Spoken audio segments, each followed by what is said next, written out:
আমাদের দেশে রান্নার গ্যাসের কিন্তু ভালোই অভাব আছে, কিন্তু আমাদের পেটে যে গ্যাস আছে তার কি কোনো অভাব আছে তোমরা বলতে পারো? একদমই নেই তো। চলো একটু অভাব করি তাহলে। কিভাবে গ্যাসটাকে একটু কম করা যায় সেটাই আমরা করব। প্রথমে পা দুটো ফোল্ড করে এভাবে বসবো, বসে নৌকা যেমন চালায় সেইভাবে চালাবো। তারপরে আবার সেটাকে উল্টো দিকে চালাবো। মিনিমাম 20 থেকে 30 টাইমস করব, ধীরে ধীরে বাড়াবো। নেক্সট আমরা যে আসনটা করব, বজ্রাসনে বসে যাব। তারপর আমি যেভাবে দেখাচ্ছি হাতটাকে মুঠো করে পেটের কাছে এভাবে রাখবো, রেখে ধীরে ধীরে শ্বাস নেব। শ্বাস নিয়ে সামনের দিকে ধীরে ধীরে ঝুঁকে যাব। ঝুঁকে 10 থেকে 15 সেকেন্ড মতন আমরা হোল্ড করব। যদি পারো আর একটু বাড়িয়ে করতে পারো।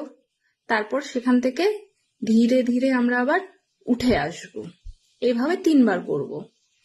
এবার আমরা করব পবন মুক্ত আসন। পা দুটো এভাবে ফোল্ড করে নেব, এভাবে মুড়ে হাত দিয়ে আমরা যতটা পারবো এভাবে চেপে ধরবো।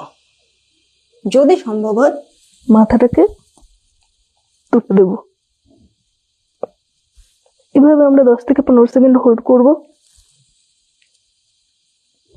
আমরা এই আসনটা করব, মালাসন। যদি সম্ভব হয় 2 থেকে 3 মিনিট আমরা এভাবে হোল্ড করব। কোনো সমস্যার জন্য কোনো আসনের দরকার পড়ে অবশ্যই আমাকে কমেন্ট করবে। নমস্কার।